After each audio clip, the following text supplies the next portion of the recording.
મારી સાથે લવિંગજી મારી સાથે મંત્રી જોડાયા છે, ગુજરાત સરકારના મંત્રી અને ઠાકોર સમાજના યુવા આગેવાન સૌરભજી ઠાકોર. સૌરભજી, શું કહેશો આજના આ મહત્વના મુદ્દાને લઈને? કારણ કે સમાજ એકત્રીકરણ થઈ રહ્યો છે, એક સાથે 27થી વધારે તાલુકા, એટલે કહી શકાય 3 જિલ્લાના ઠાકોર સમાજ ભવિષ્યમાં ગુજરાત, આખું ગુજરાત એક મંચ ઉપર આવે એવા આજના દિવસે આ એંધાણ જોઈ રહ્યો છું. 100% છે. સમાજના જે કુરિવાજો છે, સમાજની અંદર જે પણ ખોટા રિવાજોને એક તિલાંજલિ આપી અને એક શ્રેષ્ઠ રિવાજ તરીકે આજે ઐતિહાસિક નિર્ણય લેવાના છીએ.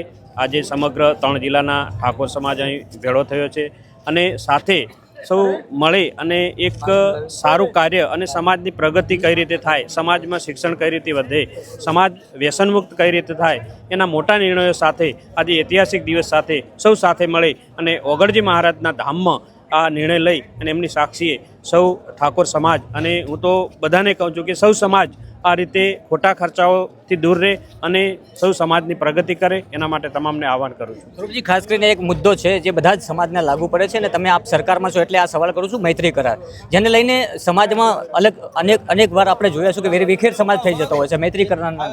તો આ મુદ્દો ખાસ મહત્વનો રહેશે અહીંયા. હા, એ પણ છે. ઘણા સમાજોને, દરેક સમાજને લાગુ પડે છે. દરેક સમાજમાં આ મુદ્દો ચર્ચા છે. એના પણ અમે પણ રજૂઆત કરી અને આમાં કંઈ સુધારો થાય એવી સરકારમાં રજૂઆત કરીશું.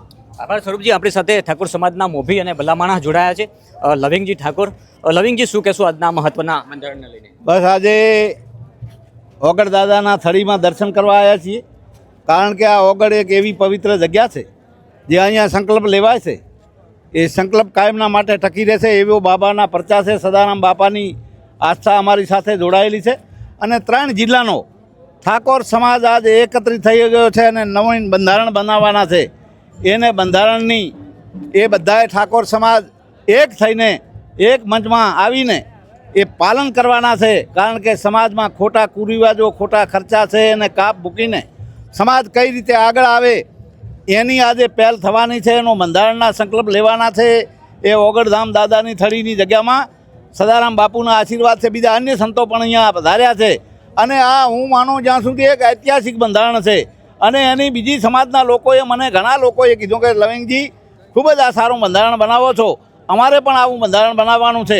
અમે પણ આશા રાખીએ કે આ સમાજને વિનંતી કરીએ કે આને પૂરેપૂરું આપણે તન, મન અને ધનથી આ આપણું જે બંધારણ છે એને પાડીએ. આજે ભાજપ કોંગ્રેસ એક મંચ ઉપર છે સમાજ માટે. આ સમાજની વાત છે ભલાબાણા. આ પવિત્ર મંદિર હોય એમાં જેમ જૂતા આપણે બારે મૂકીને આવીએ છીએ, એમ આ સમાજના બંધારણમાં એ પક્ષી પર રહીને બધા એક મંચ થઈને બધા એકી સાથે એકી અવાજે એ બંધારણને વધાવી લેવાનું છે.